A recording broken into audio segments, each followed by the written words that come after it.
it's Lucy, and it's the most wonderful time of the year. The time of the year where I talk about the worst books of last year, which was 2024. In 2024, I read 45 books. These are all the books that I rated under 3 stars. In this video, we are counting down in reverse order, so the last book will be the worst book that I read in 2024. I do also want to mention, because this is the worst books of the year video, I am focusing on the negative, because that's what this video is. So this isn't as balanced as my reviews usually are. The first book is Come and Get It by Kylie Reed. This is Kylie Reed's second novel, and I loved her first one, so I was so ready to love this one, and obviously since it's on this list, I did not. I was very disappointed by it. This, for the most part, follows 3 women who are all at this university. One is an RA at a specific dorm, another is a visiting writer and professor, and the third is a student in the RA's dorm. The main jumping point for the story, allegedly, is when the visiting professor makes an unusual proposal to the RA to let her basically stay in her dorm and listen to the students and what they're doing for a writing project. So what I just told you as a synopsis / plot, it's the plot, but it's also not really the plot. Like, this is definitely a book with no plot. I can definitely love a book with no plot, but unfortunately not this one. I do need like something to happen, or I need to be compelled by the characters. Like, I need to see like something happening and growth within the characters. And I also like feel like I want to understand what's going on, and this book provided none of that. I didn't find any of the characters compelling, and I thought there were too many of them. For most of the book, you're kind of like, why are we in these people's heads? Like, how are they connected?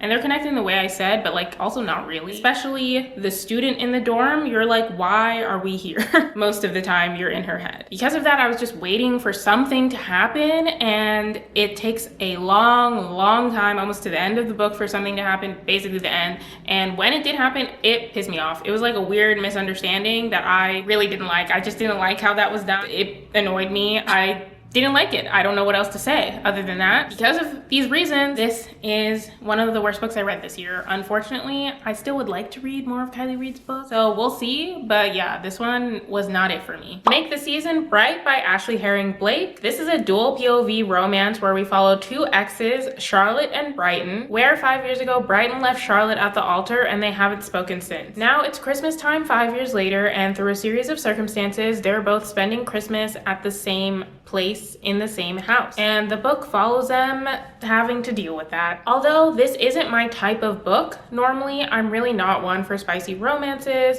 I did read this expecting to enjoy it for the most part. Like, I thought I would give this like 3.5 stars, but in the end I couldn't get behind the relationship. This is supposed to be a second chance romance, as you can probably tell by the synopsis that I gave. These are 2 people that have broken up because one got left at the altar, one person left the other at the altar. The book really did not acknowledge that in the way that I would prefer that they acknowledge it. It really tried to give both of them the blame, when in that scenario, this is definitely one person's fault. You can't convince me that there was a miscommunication when one person did not communicate at all until it was too late, and their communication was quite drastic, if I may say so myself. So yeah, I just couldn't root for them to get back together because of that reason. Since I wasn't a fan of the romance in this romance book, I didn't enjoy this, and that's why it ends up on this list. Holiday Hideaway by Mary Kay Andrews. This is another holiday romance. I did that vlog where I was trying to read holiday books. I wasn't trying to read holiday romances, but they were all I had available to me,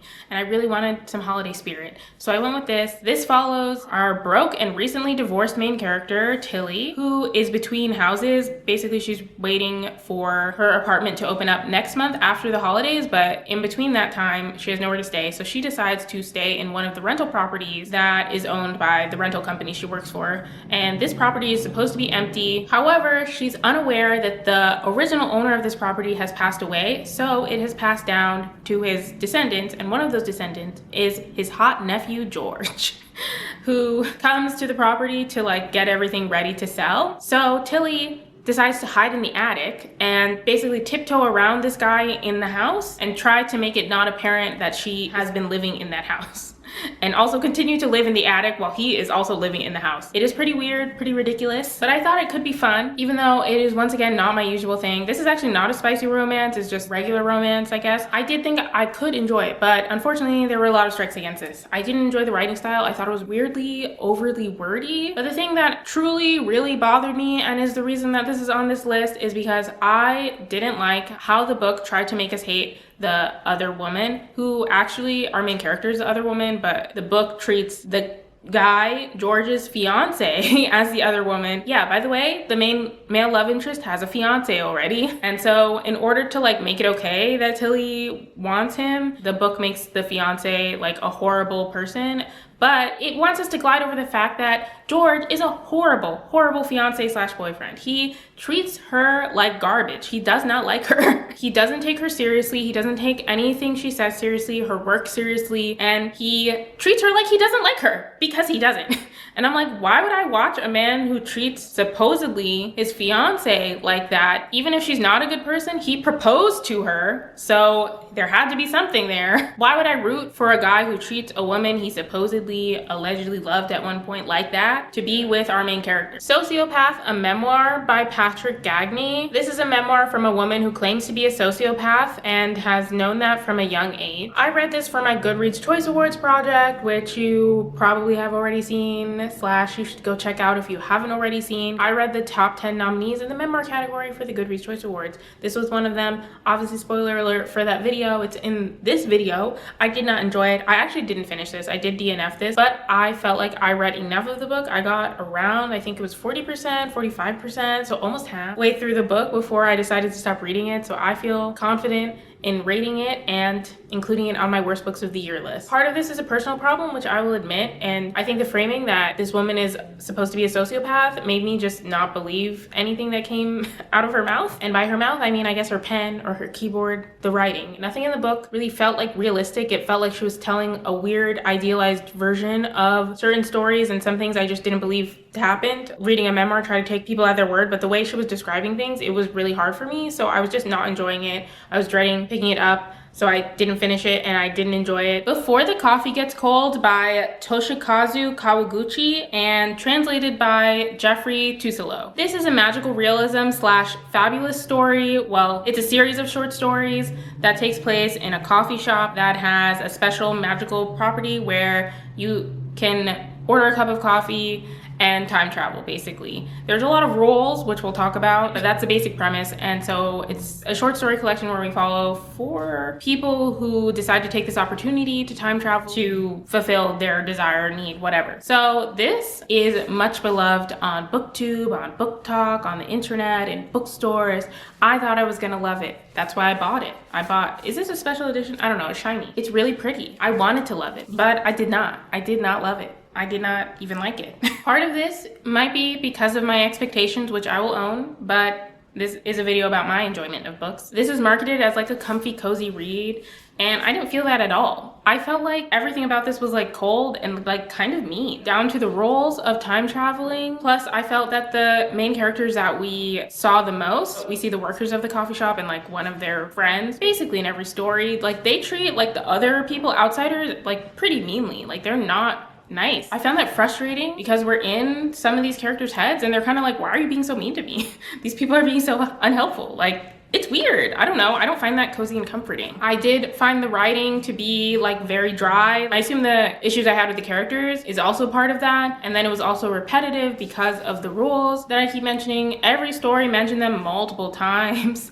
It felt like the book forgot that it was part of a collection. Like I feel like half the page count is taken up by these rules and we just keep hearing the same ones over and over. I didn't like the rules. I don't really love time travel, so that was also working against this book, but I can like it. And to top it all off, I didn't really like any of the stories. I found one story like kind of heartwarming, but most of them I found like just okay, and the last one I downright hated. Now this is a spoiler, so you can just skip to the next book. I'll put a timestamp on the screen, but I don't like the idea of celebrating a woman who goes against all her doctor's orders in order to have a baby that she's going to die giving birth to. I don't know. I thought that was really a weird story to choose to tell, I guess. Whether it was intentional or not, it felt like a weird and gross agenda to me. So that is everything I didn't like about this book. I'm sorry. I'm not sorry. You know, it is what it is. I'm sorry to myself because I wanted to love it. Twisted by Sarah Shepard. This is book 9 of the Pretty Little Liars series, and if you don't know what that's about, I envy you, and I would like to also be under the rock that you are living under. This list would not be complete without another Pretty Little Liars book, because it seems to be